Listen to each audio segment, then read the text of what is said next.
Assalamu alaikum second year biology students. So today we are continuing your chapter number 18 chemical coordination and our topic is path of chemical messenger. अच्छा, इसके बारे में हम पहले भी बात कर चुके थे कि हमारी जो हार्मोन्स होते हैं हमारी बॉडी के अंदर थ्रू द ब्लड स्ट्रीम हमारे सेल के एक एक पार्ट के अंदर हार्मोन्स मौजूद होते हैं। लेकिन ये जो हार्मोन्स होते हैं इनको स्पेसिफिक टारगेट सेल्स चाहिए होते हैं ताकि वो अपना काम कर सकें। सही है, ज़रूरी नहीं है कि हर सेल बॉडी का हार्मोन्स को अपने अंदर लेगा। ज़रूरी नहीं है कि हर हार्मोन जो है वो हर सेल के अंदर जाएगा। हार्मोन सिर्फ़ और सिर्फ उन्हीं स्पेसिफिक टारगेट सेल्स के अंदर जाते हैं जिनके साथ उनको काम करना होता है। जो उन सेल के रिसेप्टर्स होते हैं वो बेसिकली हार्मोन्स को डिटरमाइन करते हैं, हार्मोन्स को डिटेक्ट करते हैं और फिर अपने काम करवाते हैं। ठीक है, अगर कोई सेल है और उसके पास कोई राइट रिसेप्टर मौजूद नहीं है तो हार्मोन्स कोई भी काम वहाँ पे ख़ुद से नहीं कर सकते। अगर सेल्स ख़ुद से राइट रिसेप्टर के साथ हार्मोन तक नहीं जाएंगे तो हार्मोन्स अपना काम नहीं कर सकते। अगर हम एडिशनली बात करें तो कोई भी सेम हार्मोन उसके बहुत सारे सेवरल डिफरेंट इफ़ेक्ट्स हो सकते हैं। डिपेंड करता है कि टारगेट सेल्स की नेचर क्या है। जो भी टारगेट सेल्स उन हार्मोन से कांटेक्ट के में हैं, ठीक है, उनकी नेचर क्या है ये डिपेंड करता है। हार्मोन्स डिफरेंट तरह के इफ़ेक्ट्स दे सकते हैं।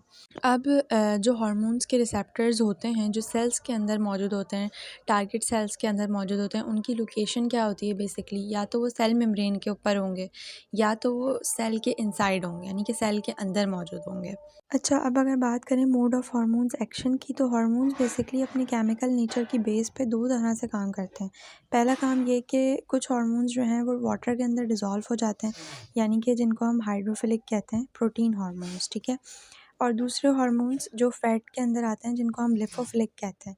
ये कौन होते हैं? हाइड्रोफोबिक होते हैं, यानी कि ये वाटर के साथ डिज़ोल्व नहीं होते। इनकी एग्जांपल्स में आते हैं स्टेरॉयड और थायराइड हार्मोन्स। अच्छा, अब बात करते हैं प्रोटीन हार्मोन्स जो हाइड्रोफिलिक होते हैं। अच्छा, ये क्या होते हैं? वाटर के अंदर डिज़ोल्व होते हैं और ये सेल मेम्ब्रेन के अंदर नहीं जाते, यानी कि सेल मेम्ब्रेन के ज़रिए नहीं जाते। ये डायरेक्ट किससे इंटरेक्ट करते हैं? रिसेप्टर से इंटरेक्ट करते हैं on the cell surface. Cell के सरफेस पे रिसेप्टर से इंटरेक्ट करते हैं और क्विक रिस्पॉन्सेज जनरेट कराते हैं, ठीक है। कभी कभार सेकेंड मैसेंजर सिस्टम भी इन्वॉल्व होता है, लेकिन ये ज़्यादातर ख़ुद से ही जो है वो इंटरेक्ट कर रहे होते हैं।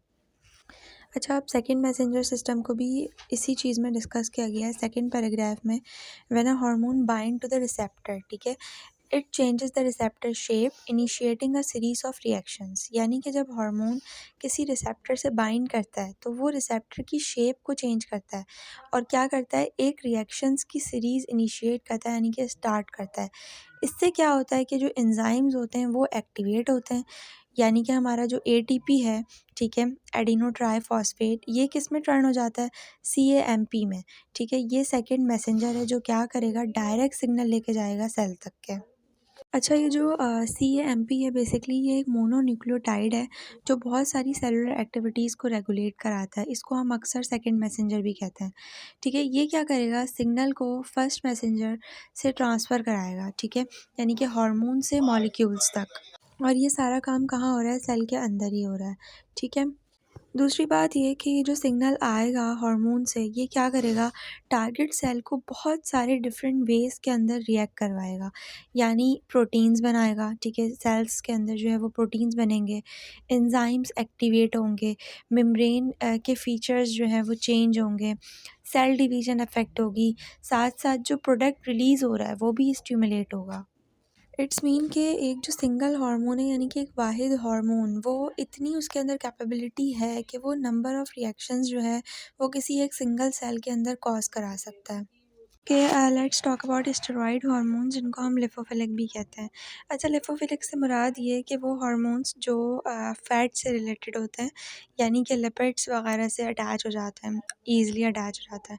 तो स्टेरॉयड हार्मोन्स बीइंग लिपोफिलिक इनके लिए आसान होता है कि ये सेल मेम्ब्रेन के अंदर जो है वो पास आउट हो जाएँ और रिसेप्टर से जाके अटैच हो जाएँ, जो भी सेल के अंदर रिसेप्टर्स मौजूद हैं। अच्छा, ये जो हार्मोन्स होते हैं यानी कि स्टेरॉयड और थायराइड हार्मोन्स, इनके पास ये एबिलिटी होती है कि ये जो जीन्स की फंक्शंस हैं, सही है, इनको भी चेंज कर सकते हैं। साथ-साथ जो हमारी जेनेटिक इंस्ट्रक्शंस हैं उनकी एक्टिविटी को भी इन्फ्लुएंस कर सकते हैं ये। यानी कि जो भी जीन्स की इंस्ट्रक्शंस हैं, जो भी काम चल रहा है, उनको ये चेंज कर सकते हैं, उनको ये इन्फ्लुएंस कर सकते हैं।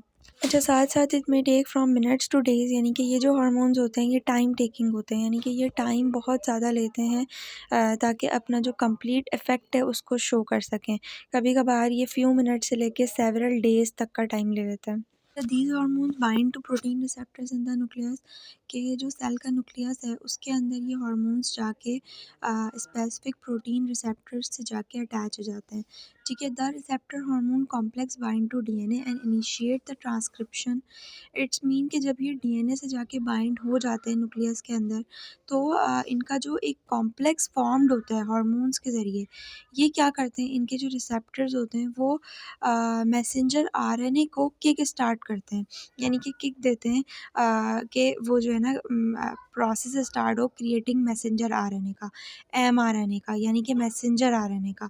ट्रांसक्रिप्शन मीन्स बेसिकली किसी चीज़ को डिफ़ाइन करना, तो बेसिकली ये इनिशिएट करते हैं जो भी मैसेंजर आरएनए का ट्रांसक्रिप्शन होता है, उनका जो भी डिफ़ाइनेशन होती है उस चीज़ को ये स्टार्ट करते हैं पर्टिकुलर जीन्स के, from particular genes through a process called transcription, यानी कि एक प्रोसेस के ज़रिए जिसको हम ट्रांसक्रिप्शन कहते हैं। Then the messenger RNA then move into the cytoplasm and direct the synthesis of new proteins, यानी कि फिर ये जो मैसेंजर आरएनए होते हैं ये सेल के साइटोप्लाज्म के अंदर मूव होते हैं और ये क्या करते हैं, न्यू प्रोटीन्स की साइंथेसिस जो है वो स्टार्ट करते हैं।